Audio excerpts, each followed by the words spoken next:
Hello guys, आज हम इस ब्लाउज की कटिंग करना सीखेंगे जो आप इमेज देख रहे हो।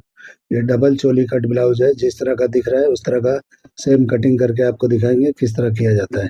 बहुत ही आसानी से मैं बताने वाला हूँ, आसान तरीके से, जो आप बिल्कुल एक बार में ही समझ जाओगे और आसानी से कटिंग कर पाओगे। बहुत ही इजी और बहुत ही आसान है। तो ये पूरा वीडियो देखिए किस तरह मैं कटिंग करता हूँ। तो चलिए वीडियो शुरू करते हैं। तो सबसे पहले एक पेपर ले लेंगे, सीधा मार्किंग करेंगे और ये हमारे शोल्डर का मार्किंग है।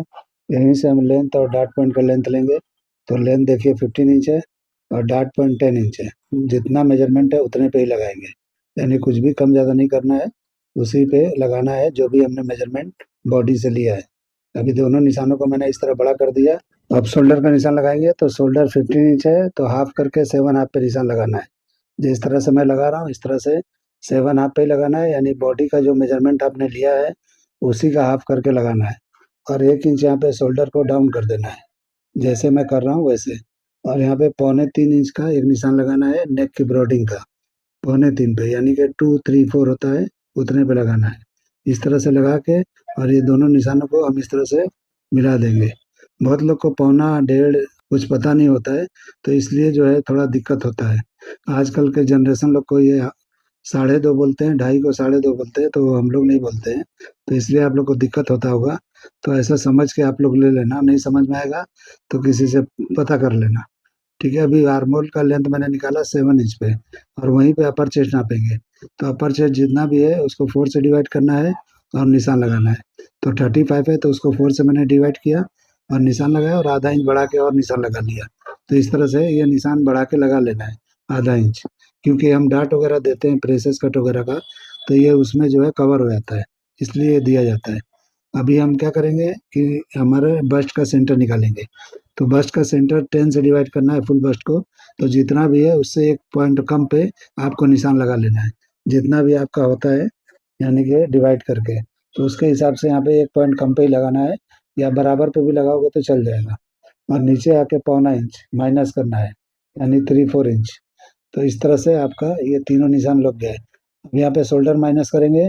तो शोल्डर 1.5 इंच माइनस करना है, क्योंकि बैक का लो हमारा जो है वो 10 इंच है और फ्रंट का 8 इंच है। तो ये डीप नेक ब्लाउज है, तो इसलिए हमको 1.5 इंच शोल्डर फ्रंट का माइनस करना है। इतने पे ही करना है, इससे ज़्यादा और कम नहीं करना है। अभी देखिए जितना भी है यहाँ पे, उससे यहाँ पे आके 1/4 इंच आधा इंच माइनस कर लेना है क्रॉस फ्रंट पे। तो मैं अब 1/4 इंच कर रहा हूँ, बाद में इसको और कम कर लूंगा। जब डार्ट को मैं शेप लगाऊंगा तो वहाँ पे कर लूंगा। अब यहाँ पे देखिए 4 इंच के नीचे निशान लगाया था मैंने, यानी लगा लेना है आपको, यानी क्रॉस फ्रंट का। वहीं पे इस तरह से निशान लगा लेना है। अब ये देखिए नीचे का इस तरह शेप देंगे शोल्डर से, ये क्रॉस फ्रंट पे, और यहाँ से ये तीनों निशानों को मिला देंगे। तो इस तरह से प्रिंसेस कट का शेप ये हो जाता है, बहुत ही आसानी से। अभी नीचे देखिए 1/4 इंच के करीब लाइन से नीचे, वेस्ट की लाइन के नीचे इस तरह से दे रहा है। ये इसलिए दिया जाता है कि जब भी हम अगर सीधा ले लेते हैं तो वहाँ पे गड्ढा होगा, यानी कि अंदर की तरफ घुसा हुआ दिखेगा, तो उस ब्लाउज का लेबलिंग बराबर नहीं दिखेगा। इसलिए वहाँ पे थोड़ा झुका लेना है। अभी आर्मोल का डाट लगाएंगे तो आर्मोल का डाट 0.25 इंच ही लगाना है, इससे ज़्यादा नहीं लगाना है। अगर आपके आर्मोल ज़्यादा झोल वोल लगता है तो 1 इंच कर सकते हो। अभी हम ये आर्मोल के डाट को बराबर कर लेंगे। तो जो सेंटर का पार्ट है वही साइड के पार्ट का बराबर होना चाहिए। तो इस तरह नाप के इक्वल कर लेना है। उसके बाद हम चेक करेंगे आर्मोल, यानी आर्मोल हमारा बराबर है या नहीं है। यानी मेजर करके देखेंगे तो कितना ये हमारा है, जो भी हमने मेजरमेंट लिखा है उतना है या नहीं है। तो इस तरह से टर्न करके आपको चेक कर लेना है। आराम से मैं बता रहा हूँ, आराम से इस तरह से टर्न करके आप चेक कर लो। तो देखिए जितना भी मैंने लिखा है उससे ये कम है, ज़्यादा है, कुछ भी है देख लो। पहले ही देखो ये ज़्यादा आ रहा है, तो आपको क्या करना है, ऊपर मार्किंग कर लेना है थोड़ा सा। तो ये 1/4 इंच भी बढ़ाएंगे तो ये हो जाएगा। तो इस तरह से करके अभी हम शेप लगा देंगे आर्मोल का। तो इस तरह से आर्मोल का शेप लगा लेंगे। तो बड़ा है तो छोटा कर लेना है, छोटा है तो बड़ा कर लेना है। अगर बराबर आ रहा है तो ठीक है। लेकिन आर्मोल कभी भी, जो भी ब्लाउज होता है उसका आर्मोल थोड़ा छोटा ही कटिंग किया जाता है। आर्मोल छोटा होगा तो बाद में आप कटिंग करके बराबर यानी बड़ा कर सकते हो, लेकिन बड़ा हो जाएगा तो छोटा करने में दिक्कत होता है। इसलिए आपको समझ के करना है। अभी देखिए प्रिंसेस कट का शेप लगाया तो पहली बार लगाया तो थोड़ा टेढ़ा मेढ़ा था, तो मैंने दोबारा लगा के सही कर लिया। तो इस तरह आपको सही कर लेना है। कभी भी आपको ऐसा लगे कि मेरा ये निशान टेढ़ा मेढ़ा जा रहा है तो आपको सही कर लेना है। अभी यहाँ पे डाट का निशान लगाएंगे, यानी वेस्ट के डाट का। तो वेस्ट का डाट 3 इंच का लेना है, यानी हमारे अपर चेस्ट और चेस्ट में सिर्फ 1.5 इंच का फर्क है। तो इसलिए आपको 3 इंच का डाट नीचे लगाना है। उसके बाद हम शेप लगाएंगे प्रिंसेस कट का। तो इतना लगा के उसके बाद डाट के लेंथ को हम बराबर करेंगे। तो जो भी सेंटर का पार्ट है उतना ही हमारा इधर का जो हमने निशान लगाया 3 इंच पे, वो भी उतना ही होना चाहिए।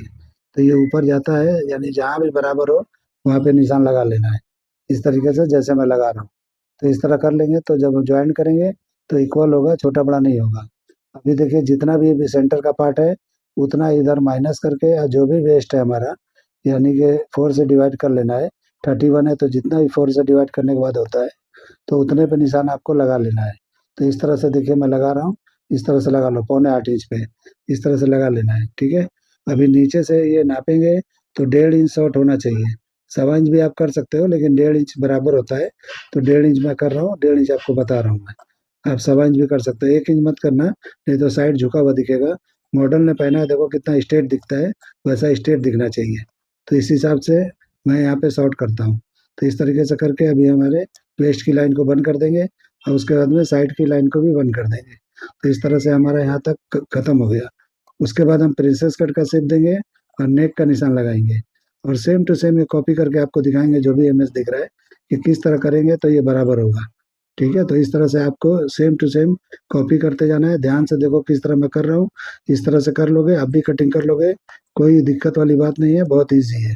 तो देखिए मैंने प्रिंसेस कट का शेप कैसे लगाया, बिल्कुल किसी फ्रेंच कर्वा का इस्तेमाल नहीं किया, कोई स्केल का इस्तेमाल नहीं किया, ऐसे ही लगा दिया। और यहाँ पे अब शोल्डर सीम देखना है, यहाँ पे नेक का ब्रॉडिंग नहीं देखा जाता है। जो भी डीप नेक के ब्लाउज होते हैं वो शोल्डर सीम देखा जाता है कि कितना इंच का चाहिए आपको। क्लाइंट से आपको पूछना है कितना ब्रॉड चाहिए शोल्डर सीम को, उतने हिसाब से आपको लगा लेना है। अभी नेक का निशान मैं लगा रहा हूँ तो मेजरमेंट के हिसाब से 8 इंच पे मैं लगा रहा हूँ, इस तरह से आपको लगा लेना है जो भी आपका मेजरमेंट हो। अब उसके बाद हम शेप देंगे। तो देखिए वो कैसा शेप है, इस तरह से मैं थोड़ा दूर तक लगा लिया। उसके बाद हम ये जो भी मधुबाला स्टाइल है उसका शेप लगाएंगे, ये चोली कट का। तो इस तरह से लगा लेना है। आपको और बाहर चाहिए तो बाहर कर सकते हो, अंदर चाहिए तो अंदर कर सकते हो, लेकिन बाहर ही ज्यादा बेहतर लगेगा, यानी बस्ट के बाहर से निकलता हुआ आएगा तो अच्छी तरह से खूबसूरत दिखाई देगा। तो उस तरह से समझ के आपको लगाना है। मैं अपने हिसाब से लगा रहा हूँ, आप अपने हिसाब से कुछ भी इधर उधर करके आप कर सकते हो। ज्यादा कुछ प्रॉब्लम नहीं होता है, आपके ऊपर होता है कि कैसे आपको करना है। ऐसा कुछ नहीं होता है कि मतलब यहीं पे होना चाहिए या वहीं पे होना चाहिए। जो आपको बेहतर लगे, जहाँ खूबसूरत लगे, जहाँ सूटेबल हो वहाँ पे आप लगा लो। अभी 100 बस्ट का मैंने निशान लगाया, 3.25 पे लगाया, और यहाँ पे बराबर कर लेंगे दोनों तरफ के निशान को। तो इस तरह बराबर कर लेना है ताकि हम बेल्ट को कटिंग करके जब ज्वाइन करेंगे तो सिमिलर होना चाहिए, सेम होना चाहिए। अगर ये चौड़ा पतला कटिंग हो जाएगा तो अच्छा नहीं दिखेगा, इसलिए आपको निशान बराबर लगा लेना है। अभी हम शेप देंगे, देखिए मैं किस तरह लगा रहा हूँ, और इस तरह से आपको जैसे चाहिए वैसे लगा सकते हो। जैसे मैंने बोला वैसे कर लो। निशान तो मैंने लगा लिया, लेकिन कुछ भी 19-20 होगा तो बाद में हम डाट को जब क्लोज करेंगे तो इसको सही कर लेंगे, क्योंकि अभी ये बराबर नहीं दिख रहा है, ये मेरे हिसाब से ठीक नहीं है। अभी ये डाट को क्लोज करेंगे, पहले कटिंग करेंगे, उसके बाद में डाट क्लोज करके सही करना है डाट को। तो वेस्ट की भी डाट को सही करेंगे और आर्मोल के डाट को तो खास करके करना है। और फ्रंट का कटिंग हम यहीं पे रोक देते हैं, पहले बैक कटिंग करेंगे, उसके बाद बाकी का फ्रंट को कटिंग करेंगे तो बराबर समझ में अच्छी तरह से आ जाएगा।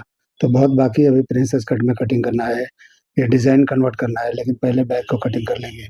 तो देखिए बैक का मैंने बराबर पे रखा है, यानी सेंटर पार्ट, और जितना शोल्डर है उतना ही पे लगाना है, जितना आर्मोल है उतना ही पे लगाना है, यानी कि शोल्डर सेम सेम करना है। और उसके बाद जो भी हमने अपर चेस्ट नापा था 4 से डिवाइड करके वहाँ निशान लगाना है। जो आधा इंच मैंने बढ़ाया था वहाँ नहीं लगाना है, वहाँ अगर लगा दोगे तो बैग लूज हो जाएगा, इसलिए बैग पे वहीं पे लगाना है जहाँ हमने लगाया था। अभी देखिए यहाँ इस तरह से साइड की सीम को बराबर कर लेंगे, जितना फ्रंट का है उतना ही बैक का होना चाहिए, और यहीं पे हमारा लेंथ निकल जाएगा बैक का। तो बैक का लेंथ इसी तरह से निकलता है, तो इक्वल एकदम बराबर एकदम अच्छी तरह से अपनी जगह पे ये निकल जाता है। वो कितना छोटा कितना बड़ा करने की आपको जरूरत ही नहीं है, आपको खुद ही समझ में आ गया होगा कि ये बराबर हो गया। तो इस तरह से आपको कोई दिमाग नहीं लगाना है कि बैग कितना छोटा होना चाहिए कितना बड़ा होना चाहिए, वो ऑटोमेटिक निकल जाता है जितना चाहिए उतना। तो देखिए हमने इस तरह से मार्किंग कर दिया, एक एक्स्ट्रा भी कर दिया वेस्ट की लाइन को, क्योंकि हम डाट जो लगाएंगे और उसको क्लोज करेंगे तो ऊपर नीचे होता है, उसके लिए अपर चेस्ट को नापा, जितना हमारा 4 से डिवाइड करना था उतना करके जितना होता है उतने पे लगाना है, यानी उतना ही है वो। और वेस्ट का जितना भी है 4 से डिवाइड करके 1 इंच के करीब आपको डाट का निशान बढ़ा लेना है। तो पहले से ही बढ़ा हुआ है, आप देख लो। उसके बाद हम साइड को बंद कर देंगे। तो इस तरीके से हमारा ये निशान कंप्लीट हो जाएगा बैक का। तो बहुत ही इजी तरीका है, बहुत ही आसान तरीका है। अभी हम देखिए आर्मोल का भी शेप लगाएंगे, लेकिन ये हमारा निशान हो गया अपर चेस्ट का। अब ये पहले सीधा आना है आधा दूर तक, और उसके बाद में इस तरह से टर्न कर देना है। तो ऑटोमेटिक देखिए कितना बेहतरीन सुंदर आ गया। तो इस तरह से आप समझ के आराम से कर सकते हो। अभी हम नेक का निशान लगाएंगे, तो जो भी नेक है बैक का, यानी 10 इंच है तो 10 इंच पे निशान लगाएंगे, और हम वहाँ पे शेप दे देंगे। तो यहाँ पे कोई भी नेक दे सकते हो आप। मैं यहाँ पे राउंड लगा के आपको दिखा देता हूँ, लेकिन आपको कोई भी नेक लगाना है, यानी डिजाइन करना है या कोई भी शेप अलग देना है, तो आप दे सकते हो। मैं राउंड लगा के दिखा दिया, इस तरह कर लेना है। अभी देखिए नेक के पास शोल्डर पे पॉइंट बना है, तो यहाँ पे थोड़ा सा यहाँ पे इस तरह से पिंच कर देना है, यानी यहाँ पे दबा देना है इतना। तो ये पहले ही आपको कटिंग कर लेना है ताकि एकदम परफेक्ट हो, कोई दिक्कत ना हो। या तो बाद में भी आप सिलाई करने के टाइम दबा सकते हो वहाँ पे, अगर पॉइंट बन रहा है तो। लेकिन पॉइंट वहाँ बनना नहीं चाहिए। अगर वहाँ पॉइंट बन गया तो आपके शोल्डर को पकड़ के नहीं रखेगा, वहाँ ढीला ढीला होगा, फिर शोल्डर गिरेगा। इस चीज़ का ध्यान आपको रखना है। उसके बाद कटिंग कर लेना है। तो कटिंग मार्किंग पे ही करना है, और जब भी आप कपड़े पे जाओगे तो आपको क्या करना है कि मार्जिन छोड़ते हुए जाना है, यानी साइड में ज़्यादा, और जहाँ भी जितना पकड़ के सिलाई करते हो उतना मार्जिन छोड़ते हुए आपको जाना है। तो इस तरह से मेरा ये कटिंग हो गया। अब डाट की कटिंग कर लेंगे। तो जो भी हमने एक्स्ट्रा बढ़ा के रखा था 1 इंच के करीब, वो हम कटिंग कर लेंगे फोल्ड करके। इस तरह से हाफ हाफ करो, अगर ज़्यादा डीप नेक है तो थोड़ा आगे सरका के भी कर सकते हो। तो इस तरह से हाफ हाफ करके फोल्ड कर सकते हो, और उसके बाद में कटिंग करके निकाल दो। अभी हम इसको डाट को क्लोज करेंगे, इस तरह क्लोज करके अभी हम सीधा करेंगे। तो ये जरूरी है, देखो अगर नहीं आप करते हो तो इस तरह से ब्लाउज में आपका गड्ढा दिखेगा, जैसा अभी दिख रहा है। लेकिन आप इसको सीधा इस तरह करके और कटिंग कर दोगे तो परफेक्ट एकदम स्ट्रेट दिखाई देगा। तो इसके लिए मैं ये तरीका आपको बताता हूँ कि ये तरीके से करोगे तो कोई दिक्कत नहीं होगा। तो देखिए इस तरह से मैंने कटिंग कर लिया, बैग हमारा हो गया। अब फ्रंट की कटिंग करेंगे, जो भी हमारा बाकी है। तो फ्रंट का पहले सबसे पहले नीचे का डाट कटिंग करेंगे, उसके बाद आर्मोल का कटिंग करेंगे, फिर हम डाट को क्लोज करके और सही करेंगे। तो देखिए सबसे पहले मैं वेस्ट के डाट को कटिंग कर रहा हूँ। तो जैसे कर रहा हूँ वैसे करते जाओगे, सेम टू सेम बड़ी आसानी से कटिंग कर लोगे। तो देखिए कितना इजी है, बिल्कुल आसान है। आप यहीं पे छोड़ दोगे तो प्रिंसेस कट का ये कटिंग हो गया। आपको डिजाइन कन्वर्ट नहीं करना है तो भी चलेगा। आप प्रिंसेस कट ब्लाउज कटिंग करना है तो यहीं पे छोड़ दोगे तो प्रिंसेस कट ब्लाउज हो जाएगा। और यहाँ पे देखिए मैं टेप लगा दे रहा हूँ, यानी बंद कर दे रहा हूँ। अब इसके बाद आर्मोल का शेप दे देंगे अच्छी तरह से। तो देखिए जरा सा और अंदर की तरफ लेंगे तो बहुत बेहतरीन अच्छा शेप दिखाई देने लगेगा। तो इस तरह से आपको कर लेना है। यहाँ पे कोई क्रॉस फ्रंट कोई क्रॉस बैक नापने की जरूरत नहीं है। आप इस तरह कटिंग करोगे कोई अल्टर नहीं आने वाला है। बिल्कुल आप करके ट्राई करके आजमा के देख लो। अभी देखिए मैं शेप को सुधार रहा हूँ, क्योंकि शेप ये सही नहीं दिख रहा था। तो थोड़ा सा मैंने किया, लेकिन अभी भी ठीक नहीं लग रहा है। कटिंग में इसको सही करेंगे। तो देखिए मैं कटिंग में किस तरह करता हूँ। मैं चौक से ज़्यादा कैंची का इस्तेमाल क्लीन करता हूँ मैं। तो इसलिए जो है चौक से भी बेहतरीन मेरा कैंची चलता है क्लीनिंग के लिए। तो देखिए किस तरह का भी क्लीन दिख रहा है, एकदम एक जैसा दिख रहा है। तो अभी देखिए इस तरह से हो गया। बेल्ट को हम चिपका लेंगे। अब बेल्ट को अच्छी तरह से चिपका के और उसके बाद में हम शेप दे देंगे। तो पहले इस तरह से आपको हाफ कटिंग करके चिपका लेना है, ताकि अच्छी तरह से आपको शेप मिल जाए। यानी जो आप इधर का कटिंग करने वाले हो बेल्ट को कंप्लीट, तो अच्छी तरह से शेप के साथ कटिंग हो। अगर ऐसे ही पहले कटिंग कर दोगे तो कोना वोना निकलता है, वो अच्छा नहीं दिखता है। अब इस तरह से कटिंग करेंगे तो देखिए कितना राउंड निकला है। अब ध्यान से देखो राउंड निकला है कि नहीं निकला है। तो इस तरह से राउंड निकलता है। अगर आप इस तरह से पहले ही कटिंग कर दोगे तो बराबर नहीं होता है। अभी देखिए जरा भी यहाँ पे शेप में प्रॉब्लम है तो इसको सुधार लेना है, क्योंकि स्केल से मैंने सीधे स्केल से लगाया था। अभी मैंने थोड़ा सा राउंड शेप दे दिया। अभी अच्छा हो गया, ये बेल्ट का कटिंग हो गया। अब हम इसकी कटोरी का कटिंग करेंगे। तो देखिए पहले नेक का कटिंग करके हटा देना है, और बाकी ये समझ लो कंप्लीट है ही है। एक निशान और हमको लगाना है, और उसके बाद में कटिंग कर देना है। तो ये डबल जो देख रहे हो आप, ये डबल चोली जो देख रहे हो, जिस तरह का डिजाइन है हो जाएगा। तो ये देखिए मैं किस तरह से घुमा के लगा रहा हूँ, जैसा है वैसे मैं लगा रहा हूँ।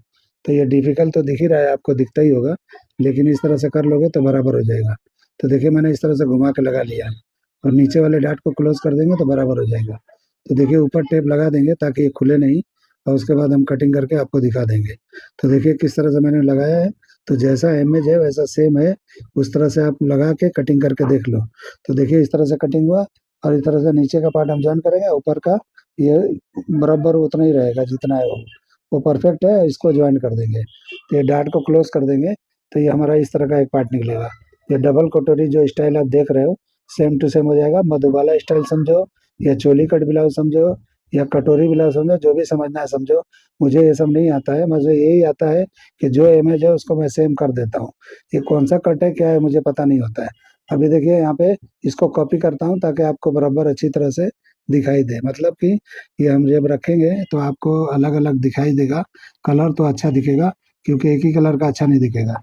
तो इसको कॉपी करके मैं दूसरा कटिंग कर रहा हूँ, सिर्फ कलर अलग करने के लिए कर रहा हूँ, बाकी ये कटिंग बराबर है। तो देखिए मैं इस तरह से कर दिया। ये कटोरी का निचला हिस्सा है, यानी दो पार्ट में कटोरी किया हूँ। तो ऊपर वाला तो बराबर निकला है, रेड कलर का है। ये ग्रीन कलर का नीचे का है, यानी कि कटोरी के नीचे का हिस्सा है, जिसमें हमने डार्ट को क्लोज किया, वो पार्ट है। तो उसको कटिंग करके इस तरह से, और उसके बाद रख के आपको दिखाने वाले हैं किस तरह का दिखता है। इसका मैं स्लीव भी कटिंग करके दिखाने वाला हूँ। तो पूरा वीडियो देखिए किस तरह से मैं स्लीव भी कटिंग करता हूँ। तो जो भी भाई लोग पहले से मेरा वीडियो देख रहे हैं उनको तो पता है मैं किस तरह से स्लीव कटिंग करता हूँ। लेकिन जो पहली बार मेरा वीडियो देख रहे हैं उनके लिए देखना जरूरी है कि स्लीव की कटिंग भी देखते जाइए आप लोग, कि मैं किस तरह से बिल्कुल आसान तरीके से कटिंग करता हूँ।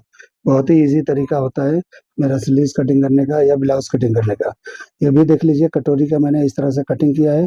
अब ये क्लोज करके मैं इस तरह से टेप लगा के आपको दिखाऊंगा तो अच्छी तरह दिखेगा, आपको समझ में आएगा।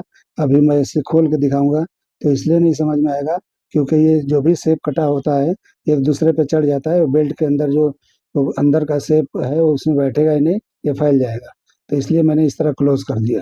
और अभी मैं अब इसको रख के दिखाता हूँ कि किस तरह का दिखता है। तो आप लोग इस तरह का अगर ब्लाउज कटिंग करना चाहते हो और चाहते हो इस तरह का बनाना, तो इस तरह से बना के आप ट्राई कर सकते हो। तो देखिए मैंने ये बेल्ट का पार्ट रखा पूरा एक साथ ही है। आपको इसी तरह से पूरा कटिंग करना है एक बार में। ये सब ज्वाइंट ज्वाइंट नहीं देना है, जो भी मैंने ये फ्रंट का पार्ट कटिंग किया है। ये कटोरी के पार्ट को दो पार्ट में करना है, उसके बाद ये तीन पार्ट में पूरा ब्लाउज बन जाएगा। और बैक का तो एक ही साथ है, ये आप देख ही रहे हो। तो इसमें ये तीन पार्ट फ्रंट का और एक चौथा ये, इतना ज्वाइन करोगे तो आपका स्लीवलेस ब्लाउज हो जाएगा। स्लीव अलग से बताने वाला हूँ।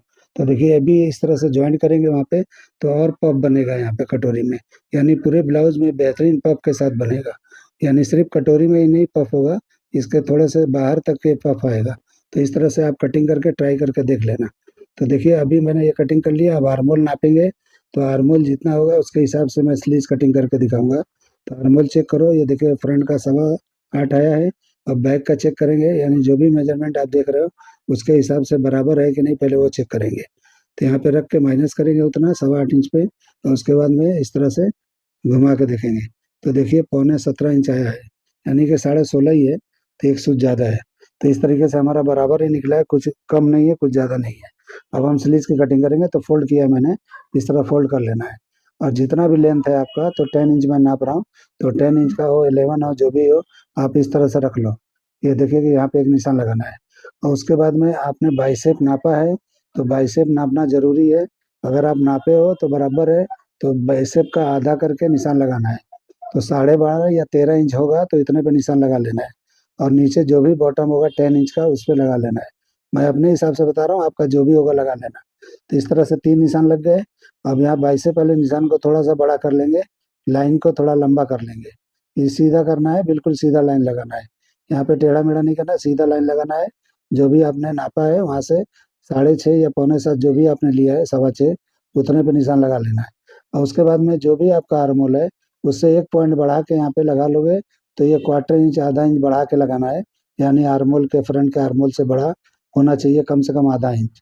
तो इस तरह से आधा इंच बढ़ा के, और जहाँ बैठता है आपका यहाँ पे निशान पे आके टकराता है वो आपका मेजरमेंट, इस तरह मैंने राउंड पे पकड़ के रखा है। इस तरह से पकड़ के देखना है। तो जहाँ टकराया वहीं आपका कैप हाइट निकल जाता है, यानी यहीं पे यहीं से आपका शेप जाएगा नीचे। तो ये परफेक्ट आएगा, कोई झोल झाल नहीं आएगा। इस तरह कटिंग करोगे तो आपके स्लीव में कोई झोल नहीं आएगा। और स्लीव गोल चढ़ाना है आर्मोल को।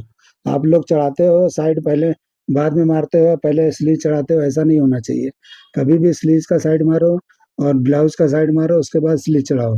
तब जाके बिल्कुल कितना भी हाथ उठाओगे कोई दिक्कत नहीं आएगा। ये दिक्कत इसीलिए आता है कि जब आप लोग अलग अलग वो करते हो, पहले स्लीव चढ़ाते हो बाद में साइड मारते हो एक साथ में, तो दिक्कत होता है। लूज टाइट का प्रॉब्लम आता है, तो उसमें भी आएगा और इसमें भी आएगा। तो आप तो बाद में भी कर सकते हो, ऐसा कुछ नहीं है। लेकिन वो तरीका सही नहीं होता है जो आप पहले ही आस्तीन चढ़ाते हो। वो तरीका बिल्कुल स्पोर्ट गारमेंट वाला स्टाइल है। तो इस तरीके से वो लूज कपड़े जो बनते हैं उसके लिए होते हैं, फिटिंग के लिए वो तरीका सही नहीं है।